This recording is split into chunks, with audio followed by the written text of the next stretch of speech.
19 June আগামী 2023 সালে ক্ষমতার অপব্যবহার করে তৎকালীন প্রধানমন্ত্রী শেখ হাসিনা এবং তৎকালীন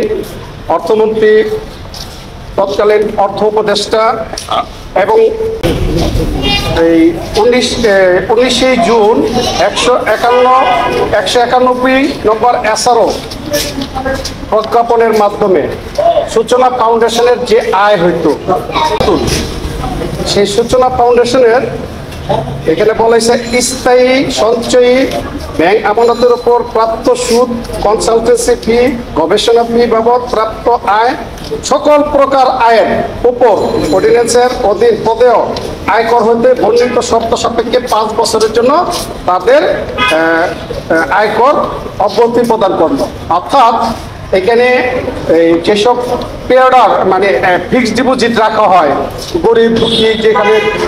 এতিমখানা, মাদ্রাসা, স্কুল অনেকের এফডিআর আছে, সেই এফডিআর সকলেই বাংলাদেশের ক্ষেত্রে মৌকুফ করাইছে। এখানে আপনারা দেখবেন,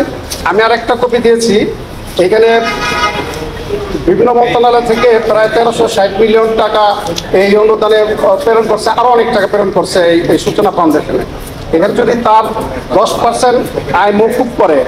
তাহলে তো এখানে রাষ্ট্র তার আয় থেকে বা রাষ্ট্রের তার চাহিদা, রাষ্ট্রের প্রাপ্ত যে আয় সেটা থেকে বঞ্চিত হইল। সেই জন্য এর সাথে যারা জড়িত, সাবেক প্রধানমন্ত্রী শেখ হাসিনার নির্দেশে অর্থমন্ত্রী এবং বশির রহমান অর্থ উপদেষ্টা, অর্থমন্ত্রী আবহাওয়া মোস্তফা কামাল এবং জাতীয় রাজস্ব চেয়ারম্যান আবু হায়না রহমতুল্লাহ মনিম ও সাইমা ওয়াজেদ পুতুলের বিরুদ্ধে আমি তাদের জ্ঞাত আয় বহির্ভূত সম্পদ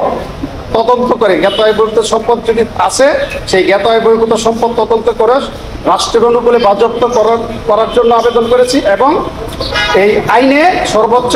সাজা 10 বছর আমি সর্বোচ্চ সাজা দাবি করেছি। এইটা আমি